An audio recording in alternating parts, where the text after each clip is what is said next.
All right, we're going to go ahead and get started. Thanks so much for being here, and thank you to our panelists for taking time out of their busy day and schedule to join us to talk about their experiences here at Marymount and how those experiences help them get to where they are today professionally. My name is Emily Kane. I'm the Associate Director for Employer Partnerships here with the Center for Career Development, and we're really excited to host this panel in honor of Black History Month. As I said, we have 3 distinguished Marymount alumni with us that are going to share their professional experiences, where they are today, and how Marymount helped them arrive at that place. So moderating this panel this evening is a current student. Her name is Brianna Johnson. Brianna is a senior majoring in information technology. She's a double minor in computer science and math. She is very active on campus as a community assistant and admissions ambassador, and she is currently the chair of the Inclusion and Transparency Committee within student government. So we're so excited to have her lead the panel today. To start off the panel, Brianna will ask panelists a series of questions pertaining to their professional experiences and how Marymount supported them in their professional journey. We will save time at the end for the audience to ask questions. So if you have any that come to mind during the conversation, please just feel free to drop them in the Q&A section, and we will answer them as we go along or save them for the end of our time together. So with that, one last plug to put your name and email if you're a Marymount student in the chat so we can record your attendance. I will be sending reminders in the chat as new people arrive. But without further ado, it is my pleasure to turn the event over to Brianna, who will introduce our panelists. Thank you so much for the introduction, Emily. Again, good evening to everyone here, and I am so honored and pleased to be moderating this conversation tonight with, again, our 3 lovely Marymount alumni with us. So our first panelist is Jessica Pinkston. Jessica is currently the principal and founder of The Secret Life of Daydreams, an event planning company and creative studio in the Washington, D.C. area. She started her event planning career working on the award-winning show, the Green Build International Conference and Expo at the U.S. Green Building Council, or the USGBC, for 10 years. Jessica started Daydreams in 2016, hosting free community arts and crafts workshops around DC, and turned that into hosting signature events like the Literary Tea Series and working on weddings and corporate events for clients. Jessica also has a heart for creating a warm and inclusive atmosphere at every event she produces. She also takes into consideration the environmental impact of the events and weddings she works on and uses the extensive knowledge she receives in her time at USGBC to limit that impact. Jessica holds a bachelor's degree in business administration with a specialty in business law from Marymount University and is a certified meeting professional as designated by the Events Industry Council. In her downtime, you will find her crafting, sewing, reading, spending quality time with her family and friends, and enjoying her 2 high maintenance parents, Lucy and Gabriel. Thank you for being here, Jessica. Our next panelist is Kennedy Taylor. Kennedy Taylor graduated from Marymount in 2019 with a bachelor's in economics. And while at Marymount, she performed on the MU dance team and was inducted into the International Economics Honor Society. She enjoyed cheering for the Washington Redskins, who are now the Washington Commanders, for 5 years, and 3 of those which she had her time here in the residence halls. She currently works as a cybersecurity consultant at Accenture Federal Services, where she serves as the Federal Information Security Management Act lead and subject matter expert for the Department of Energy's CIO office. And in her free time, she enjoys running her nonprofit, investing, planning with her dog, and preparing for her next adventure. Thank you for joining us today, Kennedy. And our last panelist is Ashley Zapata. Ashley Zapata is a sports psychology consultant specializing in sports and performance psychology. She emphasizes the importance of motivation, encouragement, and energy in her work with athletes to optimize their performance, whether that be in the sports or in the daily life. She has provided mental health and sport performance services to Division I collegiate athletes, elite and professional athletes, and has curated training programs for teams, coaches, and affinity groups, such as injured athletes, LGBTQIA+ community, and athletes of color. Dr. Zapata was born in Panama City, Panama, and her credits to her African Caribbean roots as the foundation for her values and worldview. She grew up in Newport News, Virginia, having learned the art of adapting flexibility early as a military dependent. Throughout her lived experiences, she has identified strengths related to resilience, resourcefulness, and sheer will and motivation. Dr. Zapata is also a first-gen college student and began her studies at Marymount University. While a student at Marymount University, Dr. Zapata was involved in many leadership roles, clubs, and organizations. Dr. Zapata also served as the president of MUSGA, or Marymount Student Government Association, for 2 terms, and was also an active leader as student ambassador throughout her time here at MU. Welcome, Ashley, as well. Thank you for being here. So as Emily mentioned, we will start the panel with a series of questions and then allow the audience for a Q&A portion. So audience members, please feel free to send questions throughout the panel, and we'll answer them once we get towards the end or as sees fit in the conversation. So I'm going to throw the first question to Ashley, and then Jessica and Kennedy, feel free to hop in afterwards. So the first question that we have up is, what inspired you to choose the field that you pursued? And was it an easy decision? Did you ever have moments of doubt? Well, thank you for the question and for having me here on this panel. I'm really excited to be back in this space and contribute and have dialogue with Marymount students. So I was a double major during my time at Marymount in communications and fashion merchandising, not psychology. And I very much still credit Marymount and my experiences with leading me to where I became today. Because I think that above all, my communication courses and experiences were instrumental in helping me to navigate a variety of spaces, whether it be psychology or anything else. So just being able to form relationships, I would also say, was a huge factor in my experiences at Marymount. I definitely had doubt throughout my collegiate experience. I think that's normal. I want to normalize that for anyone who's listening and feeling like I'm not super sure what I want to do.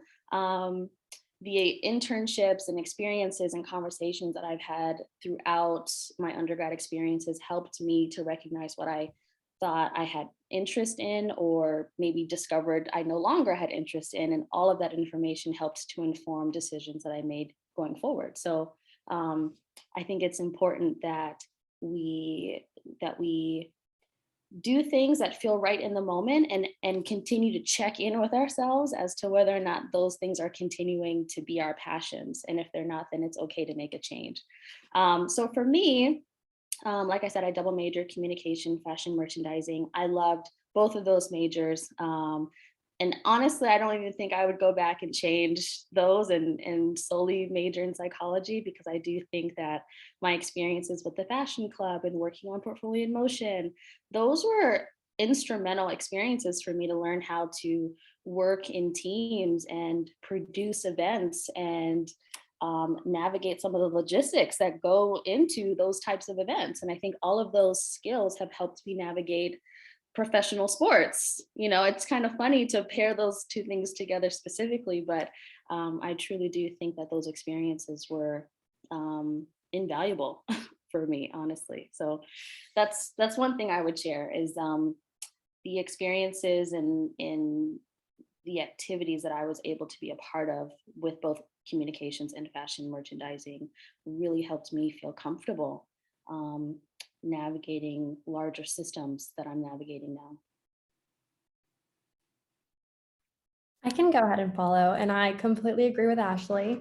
I think when I graduated, I didn't really know what I wanted to do. I was an economics major, and I think that I had an idea that I'd be working in econ somewhere for a think tank or a big company, I'm not sure.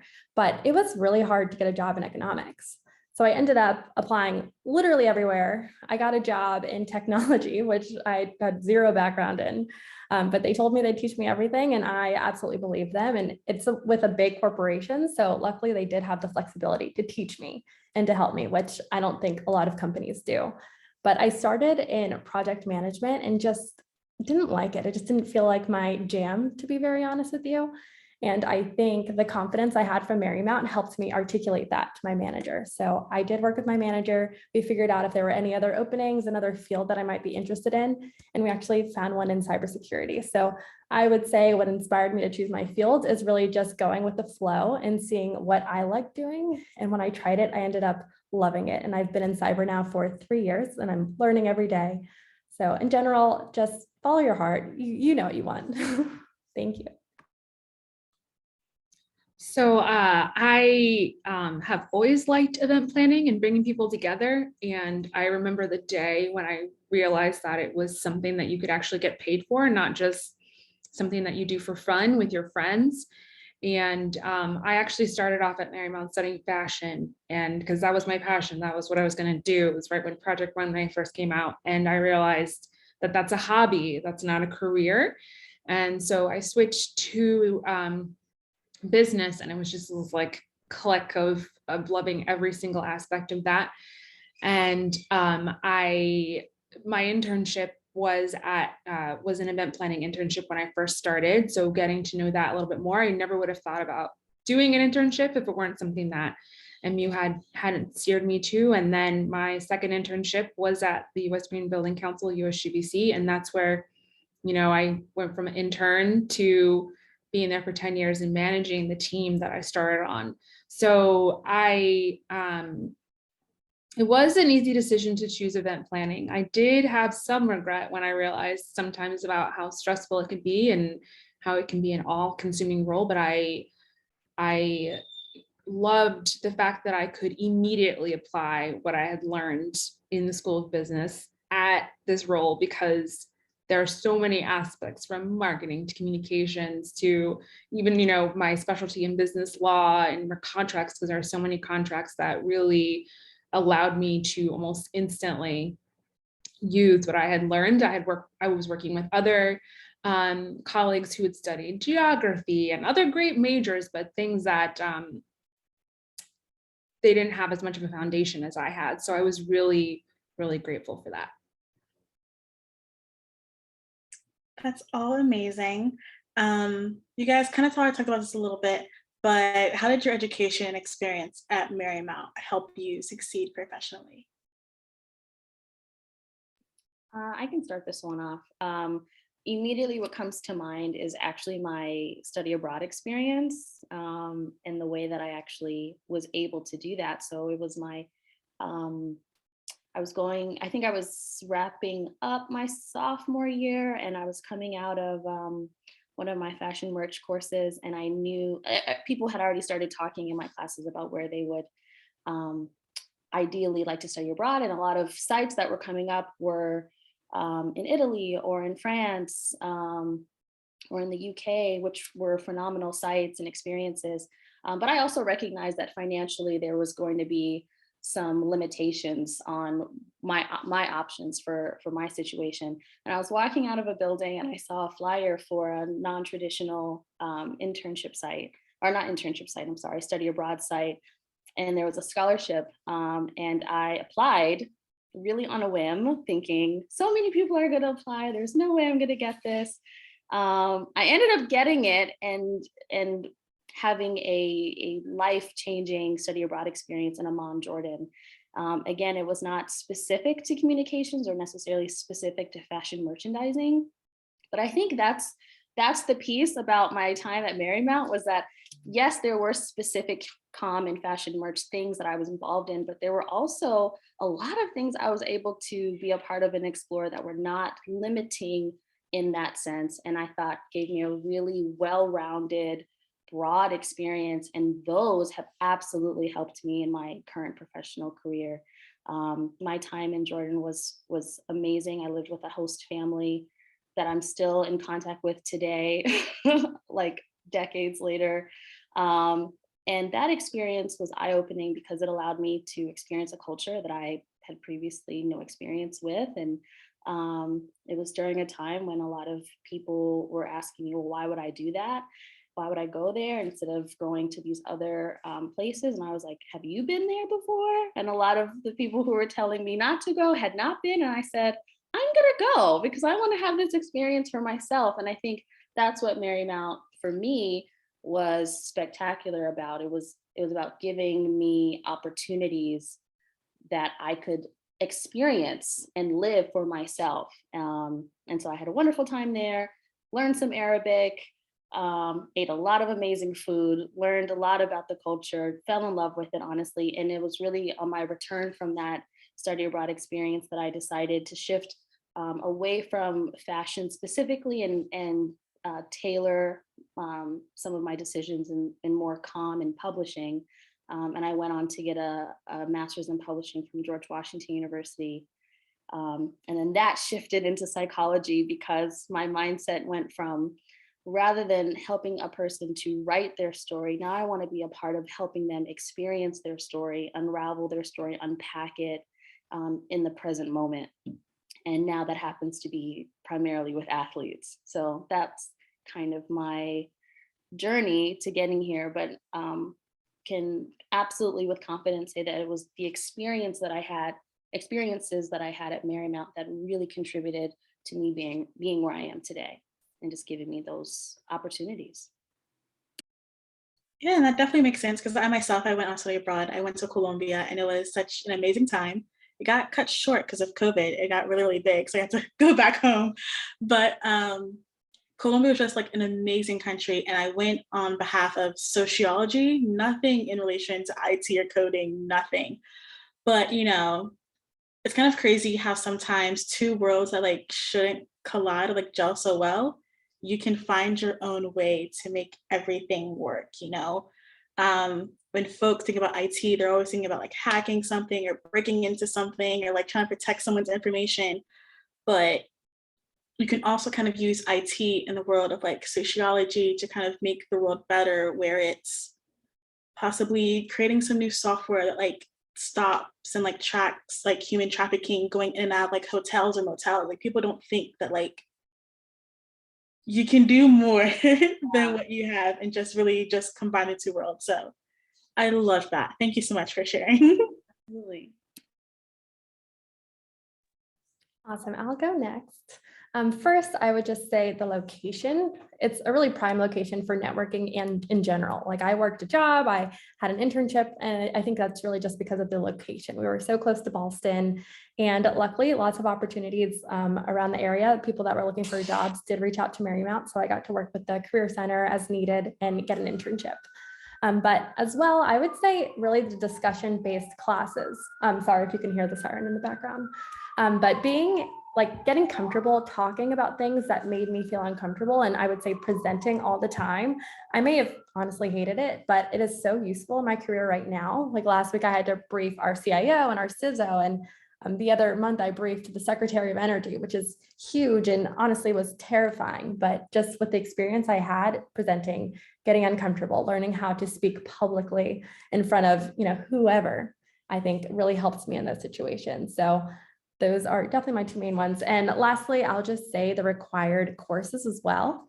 I'm not really sure why, but I had to take a technology class and we learned Java. Again, don't really know why. I was an economics major, but that course has helped me so much in my life because when I transitioned to cybersecurity, I was forced for some reason to use Java on my first project, and it literally saved my life. So just go ahead, do all of the course requirements. You never know when you're going to need them, but no, thank you, Marymount, for keeping me where I am today. I would say, and it's already been mentioned by Ashley and Kennedy, is just the ability to be very well-rounded and not, it's not just about book learning, because we're in a day and age where if all you literally come out of college with is your degree, like you're not going to be as competitive as some of your compatriots. You're just not. So being able to be an orientation leader in the summer and making the connection that orientation is just a conference. And so like going into conference planning, you know, I can say, yes, I have worked a conference. And, you know, how many other people who were applying for the job that I went through could say that right out of college. And the opportunity to work other jobs as well. Like I worked at a hotel, and like the world comes to a hotel, and I loved that I was able to, like, we were talking about SWOT analysis in class, and I was doing a SWOT analysis with my director. So at the hotel. So it was just, you know, the ability to come out and have like real actual experience and not feel like my resume was just, you know, what I had done before college, you know, working at Starbucks, which was not applicable to my field. And also having some connections in the work that I had done at the different places that allowed me to just really feel like I came out like very well formed and ready to start a career. So the next question we have up is, when you all first started in your industry, what were some barriers that you faced? And do you face some barriers today, even still?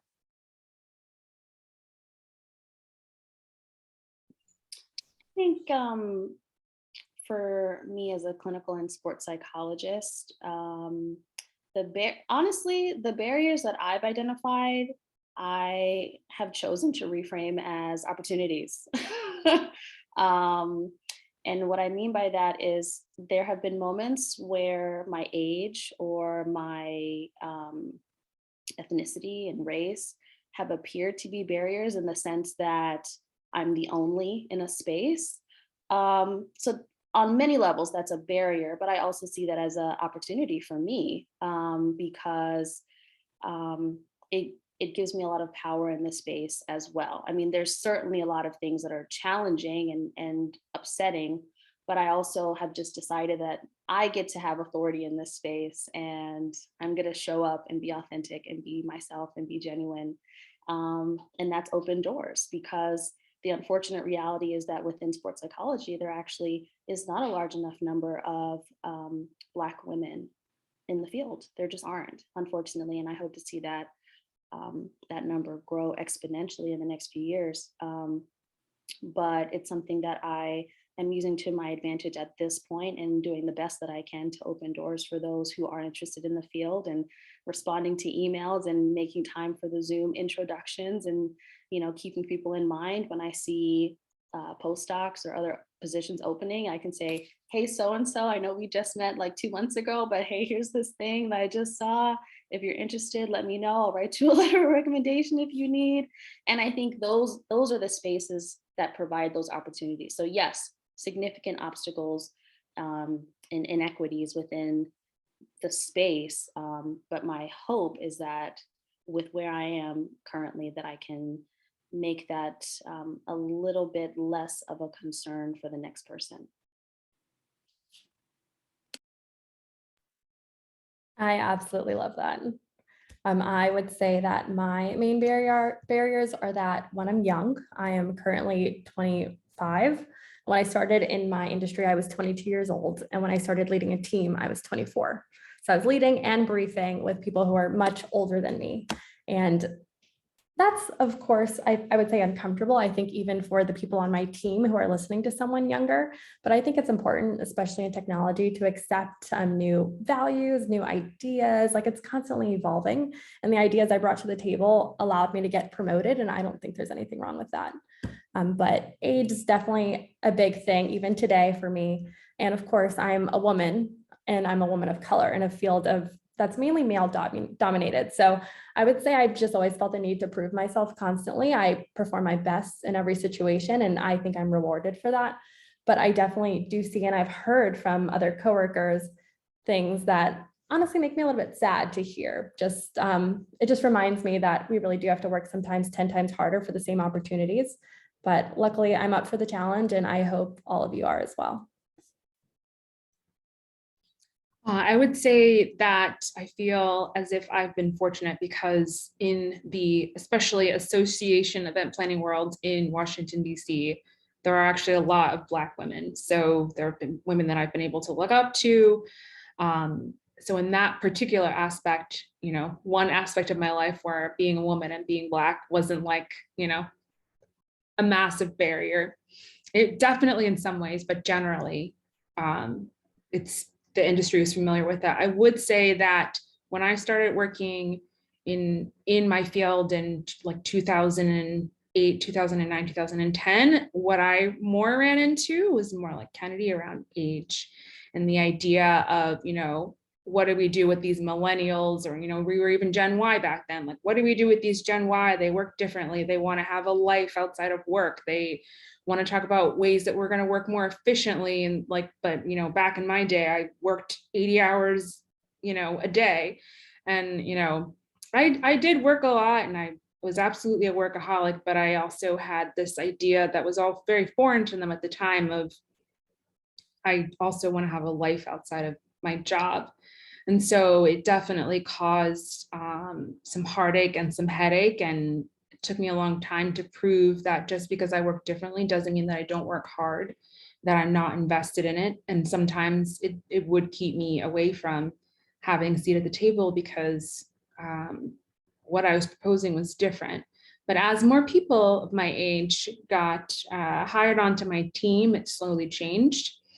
But it definitely made me more open to, like, as now I'm hiring people directly out of college and understanding that they work differently, and just because it's different than me doesn't mean that it's wrong, because I think about those experiences that I have and sometimes how I felt like we were speaking a different language, and how I got so tired of listening to sessions about how to deal with millennials, how to deal with Gen Y. Like, I am a person as well. So fortunately, we don't talk about that much, but definitely that was something that was a barrier to me as well. Jessica, you brought something up that I just wanted to speak to briefly, which was time and balancing social life, families, anything outside of work, finding yourself in the spaces where we're very much consumed with our work sometimes. I will say that has been a challenge in the realm of sports psychology, because at least the athletes that I provide services to, the range is just so wide. Adolescents in high school, adolescents in specialized high schools that are only geared towards recruiting into a D1 program and going on to professional sports, Olympic sports, and traveling with teams and being at games or events. And on paper, it sounds exciting and it is really cool, but there are only so many hours in the day. And of those hours, I still need to sleep, I still need to eat, I still need to check in with my friends, I have children. I mean, there's so many other things that I value. So I will say it can sometimes be difficult managing how much of myself I want to give to others, because that is something I enjoy, but how much time and energy and space do I need to preserve for myself to do the things that actually make me feel whole, so that I don't burn out in a space that I love. So that's something that I continue to work on. I mean, there are some weeks where I'm like, why did I do that to myself? I know better. And then there are other weeks where I'm like, okay, I am locking in these hours. This is for me. I am not scheduling over this. So it ebbs and it flows, but I think that's something we can all be intentional around, is just how to preserve that space and that time for us, especially with regards to mental health and self-care. And I think it can take you a while, right? Like, I'm definitely a recovering workaholic for sure. Like, and my friends laugh at me that I left my crazy job. I'd been gone for, not that long before I decided to like start a business as well as maintain, another full-time job, because I'm just so used to crazy pace. But it's just, a mentality change, and you also have to figure out what you want. But you can definitely do it. Yeah, I myself had to learn how to limit myself, because I'd always say like yes to everything. And I felt like I had so many hands in different cookie jars, and everyone's like, Brianna this, Brianna that, Brianna this. And I just got super duper overwhelmed so fast. So I think that's definitely important, because I feel like growing up, we kind of have this mentality that like we have to work like 10 times harder than the person sitting next to us, that like we don't take into consideration our mental health at times. And I'm glad that now in this day and age, it's mental health is now becoming a lot of the conversation. It's now being looked at and kind of considered more often. And it's talked about because before it really wasn't talked about. A lot of people just thought it was nonsense. So, but the next question asks, can any of you speak to any trends you're seeing to create a more diverse workplace, specifically for Black professionals and people of color? I think something I've noticed is more intentionality around having DEI specific positions in a lot of programs, because I mean, mainly in the athletic space. I'm just noticing a lot of athletic programs creating those positions and filling them with individuals who are incredibly knowledgeable about making space for the hard, tough conversations that need to happen, but also need to happen in a way that educates and creates action, and is not just a checkbox workshop. We all went to it, see you again next year, but is really about ongoing conversations and what that looks like in terms of curriculum or workshops that are mandatory for athletes and staff and coaches. Not just the tokenized whatever on Black History Month, or for Black History Month, and everyone wears a shirt, but what something a little deeper. I've noticed more of that, more intentionality around that for a lot of teams and athletic programs, and that's something that I hope continues to grow. And the other thing that I'm noticing is more empowerment to voice the inequities, whether that's around pay, whether that's around other opportunities within sport. I'm noticing more people speaking up, more people feeling empowered to speak up and use their voices. And I love that so much. And I hope that we continue to see more of that. Agreed. I'll go ahead and go next. I am the networking lead for our inclusion and diversity team at my job. So I'll say that because I worked on it before the George Floyd incident and after, I definitely saw a huge shift after that unfortunately happened. And the shift really wasn't in how I think Black people were treated at my office. It more had to do with opening the door for conversations, because after George Floyd, suddenly my boss and everyone wanted to get involved and open the floor for conversation. And I think that's an amazing shift. I'm just sad that something terrible had to happen for that to happen. But aside from that, we now do a lot of diversity trainings as well, which I've been loving. We try to hold them monthly where we can talk about things like unconscious bias and implicit bias, things that you don't even realize are happening, but they affect you every day or affect the people that you work with.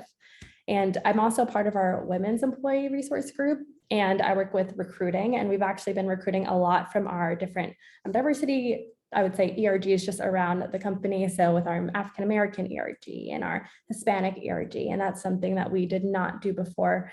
So more than anything, I would say we're thinking bigger, broader, and realizing that there is a problem that needs to be addressed. Yeah, I definitely agree that now there's much more of an accepted and open space to talk about being a Black person. I would say that I think the challenge with that sometimes that I'm finding is that as we're working to people to have these conversations, it can be very exhausting to now go from feeling like I can never talk about this stuff and have to hold it inside, or or else I'm the, employee with an issue, to now always be asked all the time, every single thing, because as they're struggling with diversity, it's not quite as diverse as it should be yet. So maybe there aren't as many people that they can ask, thoughts and feedback and opinion on. So I think it's also balancing that, being comfortable with balancing the mental health aspects of saying I don't have the space or mental capacity or emotional capacity to have this conversation with you right now about why something could be seen as offensive or rehashing a struggle I've had in the past or anything like that. But I'm glad that you want to have that conversation. So just kind of changing that, I feel like when George Floyd happened, and I'm sure my fellow panelists will agree with this, people were asking all the time, all of the questions, everything all day long. And I was like, I cannot do this. I do not have this in me. I'm so glad you want to talk about this now, but like, this is my daily life and my like daily and sometimes hourly struggle. So I have seen that change. I'm glad that now there's kind of a space for people understanding that you might not be ready to talk about this, because it was overwhelming at first, for sure. No, I definitely understand that. I know when the George Floyd incident was going on, it was actually my birthday. It was like so crazy. I was turning 20, and it was just like this like eerie tension in the air. And it's like you really didn't know how to go about it. And like, yeah, it's great we're talking about it, but it was just, that weird feeling in the air. And it was just, so I definitely understand everything you're saying, Jessica, for sure. But on to the next thing. Is there anything you would give, or any advice or any tips you would give to current students, especially those within the Black community, or even advice that you would give to your younger selves when you were here at Marymount? Advice I can offer is twofold. The first being, don't let people tell you what you can and can't do. There were certainly people not at Marymount, but kind of in areas that I grew up, or just offhand comments that would be made that weren't necessarily with malintent, but were definitely like, scale back, like, oh, you're aiming too high, the statistics are this, or the odds are this. And I thankfully had a really solid core of family and supporters who I could lean on. And I said, I'm going to try it anyway. I'm going to apply to that study abroad scholarship and see what happens. I'm going to go to Amman, Jordan. I don't know Arabic, but I'll figure it out. And it's going to be a great experience. And it was. And I'm going to double major because I'm really interested in both of these majors and I can't choose one over the other. Or I'm going to apply to be a student ambassador and see what happens. And I did, and I loved it. And same with student government and all of these other things. So I think it's inevitable that there will be voices, and they might be our own voices even, that say we can't do something, or we're not qualified for this position or something. Apply anyway. Share why you're interested. I currently work with professional athletes, Olympic athletes. I've really only been in that space for about 2 years, and I love it. And on paper, it looks like, oh, you're not supposed to be there, but the relationships, the energy, the passion that you have for things, that shows up for you, and that can speak volumes. So never be dissuaded about pursuing something that you have a passion and strong interest for, whether that's your voice or someone else's voice. And the second piece of advice would be to show up as authentically and as genuinely as you can. There have been many times in my life where I did not do that. And I look back and I'm like, ugh, that's when people ask the, what's something you regret or you would change question, that's what I go to, is like, I just wish I showed up more authentically and didn't try to blend in to my spaces because I thought I had to as a Black woman, or because I thought that my identities would be too much in a space. No, show up. That's you. And that's what makes you so special and so intriguing and so different and so necessary in a space. You want to showcase the fact that you have different thoughts, different experiences, different perspectives. And if someone can't take that, doesn't want that, then that's their loss. And that's a blessing on your end, because there's going to be something else that comes along that's going to be the right fit. So show up authentically, genuinely, and don't be persuaded by your own negative thoughts or the negative thoughts of other people. I love that. I am virtually retweeting and emphasizing everything you said. Absolutely true. I will just go ahead and add that we're under a lot of pressure, I think, as Black people to succeed all the time, whether it be from our family or society in general. But we have to remind ourselves just not to let it get to us. It's okay to fail. It's okay to mess up sometimes, because every failure, every mistake is just an opportunity to get better and to learn something.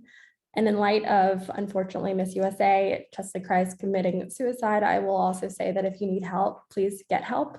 I think there's a lot of stigma around Black people and getting help in general when it comes to mental health, but it's okay to admit that you're not okay. And just friendly reminder to just take care of yourself. Such good advice. The only thing that I would add is just to really take time to think about what you want out of your life, what you want out of your career, what you want out of your experience in college, whether you have 4 months left or 4 years left, because you're going to be pulled in a lot of different directions. Your parents and your friends and your family might say you should do this or you should do that, or you should or shouldn't go here. And I spent a lot of time at Marymount walking around DC with my journal, thinking about like, what do I want out of my life? And that understanding what you want out of your life gives you self-confidence to be able to go and pursue those goals. And when you go through struggles or you have people look over you because you're a Black woman or a person of color, it can soften the blow because you're like, I know who I am. I took that time and invested in myself. And then it doesn't become an issue with you. It becomes much more an issue. You understand it's an issue with them and their preconceived notions of who you are. But you have to take the time to make that investment, to know yourself, to think about what you want, and to be flexible with it changing. Maybe you're like, I wanted to do this and now I don't want to do this anymore. I know somebody said that earlier, like you have to be willing to be flexible with yourself as well and not hold yourself to some crazy bar, because I do think that that can also lead to being in a bad place when it comes to your mental health. So you have to, as Kennedy said, be gentle with yourself in that, but take that time to get to know who you are, what you want out of your life, what you don't want out of your life, what brings you happiness, and trying to do it in a judgment-free space. It might seem crazy, it might seem like a nerd or whatever, but that's who you are. And like at the end of the day, only person left is you, struggling through all this stuff, working through your triumphs. You have your people around you, but it's mostly going to be you. Consistently, it will always be you there. All such great points. I know a lot of the times when I'm giving tours with admissions, parents and students, they always ask me, what's some advice that you'll have, like, how do you know Marymount was for you, X, Y, Z? And just like Jessica says, I always tell them, know what you want, set down like your goals on your list. If that's not Marymount, then it's not Marymount, but take the next steps forward, knowing what you want, like intentionally, and just going after it and just going full force with it. So great comments for sure.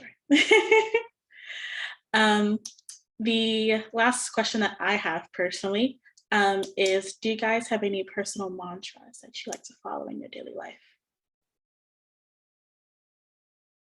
I have a few, but the primary one that comes to mind is 3 words: motivate, encourage, energize. I try to be intentional around motivating myself, but also creating space when I don't feel as motivated to fill my cup and take care of myself as needed. I always want to energize myself. I want to surround myself with positivity. And I want to encourage the interest that I have. I don't want to intentionally set out to discourage myself. There's enough out in the world it's trying to discourage me every day. So I want to be intentional about ways to consistently encourage myself. I have 2. I would say one is a Steve Martin quote where it's "be so good they can't resist you." And just because I grew up ballroom dancing, and that's a heavily European dominated sport. And unfortunately, I heard every comment, just all kinds of nasty things about my skin color. And I mean, I wear my hair like this, so that never really ended. But I think that quote just reminds me that I can work just as hard. I can work 10 times harder maybe and win, be better. Like that has nothing to do with how well I perform in the end. And another quote would be "just keep swimming," which is from Finding Nemo. And honestly, it really gets me through every day. I think just in general in life, we have like crazy flows. We have really high days and really low days, but I just remind myself to just keep swimming and roll with the punches. Mine is on my wall behind me. It's backwards, so you probably can't read it, but it says, "She created a life she loved." And it's just really that, like, I'm an active participant in pursuing the life that I want. And even if it means things are in a bad place, like, I still have the ability and the power to get to a better place, even in that terrible place. And I just don't have to be a victim of things always happening to me. Not to say that sometimes you don't need to step back and take care of yourself and get to a better place, but I can create within myself my abilities of what I want out of my life, whether it's, sewing or spending time with friends or in my work or in my business. Like, I have the ability to create that space. Great mantras. Kind of going off of Jessica's last one, I once heard a quote saying that you are the CEO of your own life. So you can promote, demote, hire whoever you please, because you're the one running your own story. And a lot of people say that the best way to predict the future is to create it. So again, just having your own mindset and kind of like your own true intentions going into it, and just really being determined at the end of the day, I think is definitely true as well. I had one more mantra, but then it's on my mind. It's gonna come to me eventually, I'm pretty sure. But that wraps up the end of our formal Q&A portion. Let's look at this really quickly. So thank you again to Ashley, Kennedy, and Jessica. I loved all your responses. It was great having this sort of open dialogue and conversation. I'm gonna look at the chat real quick to see if we have any Q&As from the audience.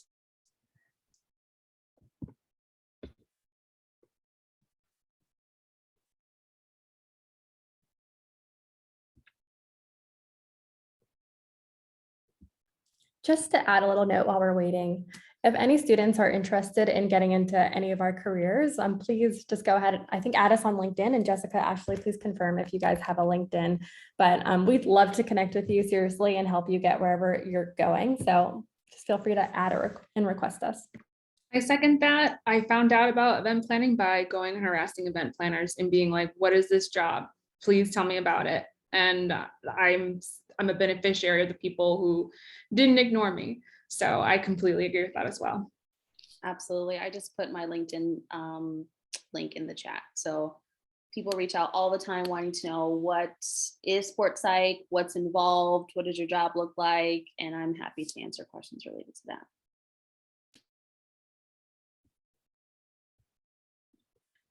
Thank you, thank you, thank you. It seems like all the questions that were at least asked have been answered by Emily. So thank you, Emily, for that. If no one else has any questions, I just want to again thank our panel for coming out today, and all of your insightful responses. Again, it was great talking to everyone. Thank you to our attendees for joining the event. Thank you, Jessica, for dropping your LinkedIn. Also, as a reminder to all of our Marymount students here on the call, check out the Career Development's Instagram account, and also their MU Engage page to keep up with all their events that are future coming on in the semester. And yeah, again, thanks again for everyone attending. Enjoy your Wednesday evening. And I hope you all found something beneficial from this.